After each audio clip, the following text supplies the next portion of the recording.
Well, the Urbandale Public Art Committee is creating this series of splash art, is what we call it. And it's artworks all around the city that just bring art to life. The idea of the public art is to make people feel good about their surroundings. And so we're trying to create things that create a positive attitude and leave them with a positive feeling. As I try and look at the piece and see if I can, turn it into something else, like we have a piece over in the Lions Park, which turned into an elephant because it had certain features that allowed for that.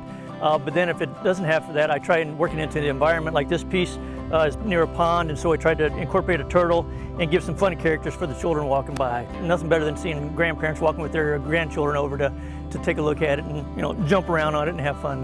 More than anything, it's just trying to bring a little fun to the community. And so that's how I look at it. Just what can I do to help the community and bring a little fun to it, and fun for the kids and anybody walking by. People will ask me if I painted one thing or another. I know most of the artists that have painted a lot of the things out here, so I will quickly tell them who painted each thing. And I encourage a lot of people to go out and look at the art as they're out on their walks.